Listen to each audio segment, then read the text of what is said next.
నెల్లూరు జిల్లా విశ్వనాథరావుపేటలోని అగ్ని ప్రమాదం జరిగింది. విద్యుత్ షార్ట్ సర్క్యూట్ కారణంగా టపాసుల దుకాణంలో మంటలు చెలరేగాయి. ఈ ప్రమాదంలో టపాసుల దుకాణం దగ్ధమైంది. మరోవైపు ప్రమాద సమయంలో టపాసుల దుకాణంలో యజమాని సహా ముగ్గురు వ్యక్తులున్నారు. ప్రస్తుతం ఒకరి పరిస్థితి విషమంగా ఉండగా ఇద్దరికి తీవ్ర గాయాలయ్యాయి. గాయపడిన వారిని 108 వాహనంలో కావలి ప్రభుత్వాసుపత్రికి తరలించారు.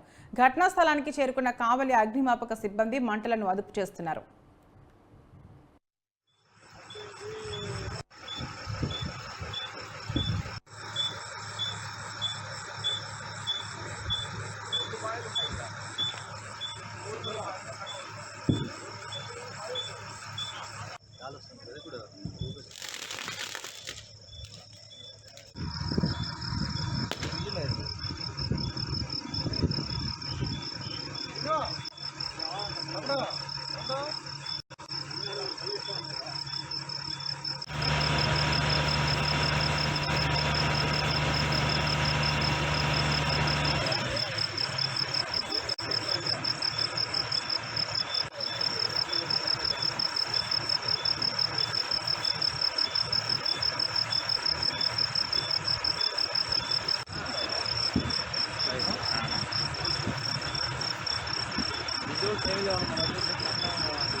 టైంలో రన్నింగ్లో